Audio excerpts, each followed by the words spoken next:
ડીસા નગરપાલિકા દ્વારા ગેરકાયદેસર માંસ મટનની શોપ બંધ કરાવાશે। પાલિકા માંસ મટનની શોપ પર કાર્યવાહી કરે તે પહેલા શોપ ધારકોને એડવાન્સમાં જાણકારી મળી જતા તમામ શોપ ધારકોને શોપ બંધ કરી દેવામાં આવી।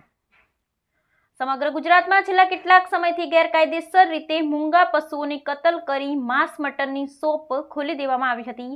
જેના પગલે ડીસાના જીવદયા પ્રેમી અને એડવોકેટ ધર્મેન્દ્ર ફોફાણીએ ગુજરાત હાઈકોર્ટમાં પિટિશન દાખલ કરી ગેરકાયદેસર રીતે થતી મૂંગા પશુઓની કતલ અને ગેરકાયદેસર રીતે ચાલતી મટન શોપ બંધ કરવા માટે રજૂઆત કરાઈ હતી, જેના પગલે ગુજરાત હાઈકોર્ટ દ્વારા રાજ્ય સરકાર અને મ્યુનિસિપલ કોર્પોરેશનનો ઉધડો લઈ તાત્કાલિક અસરથી લાયસન્સ વિના ચાલતી માંસ મટનની શોપ બંધ કરવા માટે હુકમ કરાયો હતો, જેના પગલે રાજ્ય સરકાર દ્વારા તમામ નગરપાલિકાઓને પોતાના વિસ્તારમાં લાયસન્સ વિના ગેરકાયદેસર રીતે ચાલતી મટન શોપ બંધ કરવા માટે કડક કાર્યવાહી સાથે સૂચના આપવામાં આવી હતી।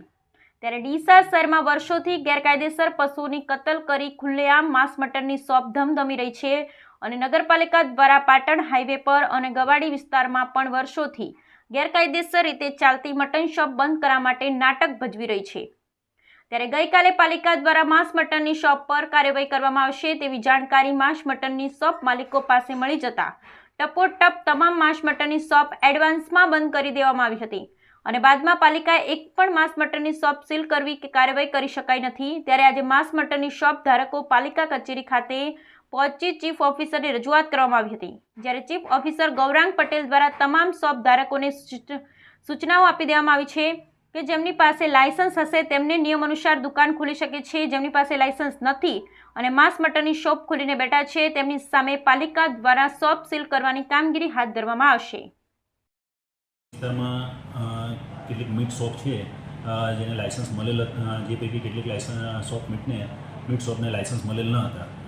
નગરપાલિકા દ્વારા આ મીટ શોપને બંધ કરવાની કાર્યવાહી કરવામાં આવેલ હતી। આ માટે વિવિધ તબક્કાના અધિકારીઓ છે, દાખલા તરીકે ડેઝિગ્નેટેડ અધિકારી જે શોપ ઇન્સ્પેક્ટર,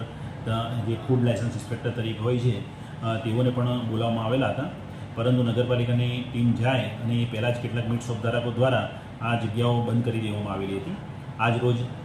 તેમના પ્રતિનિધિ મંડળ દ્વારા નગરપાલિકા સમક્ષ રજૂઆત કરવામાં આવેલી છે કે તેઓ પાસે મીટ શોપના લાયસન્સ છે, નગરપાલિકા દ્વારા તેની ચકાસણી કરવામાં આવતા અમુકના લાયસન્સ છે તે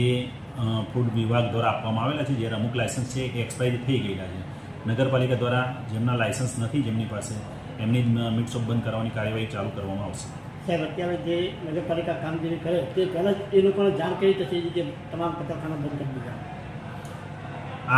આ વિષય વસ્તુ છે એ વિચારવા લાયક છે, પરંતુ એ લોકોએ નગરપાલિકાની ટીમ જ્યારે ત્યાં આગળ બંધ કરાવવી ત્યારે ત્યાં આગળ કારખાના બંધ થઈ ગયા, એ ફેક્ટરીઓ બંધ થઈ ગયેલી હતી, એ હકીકત છે।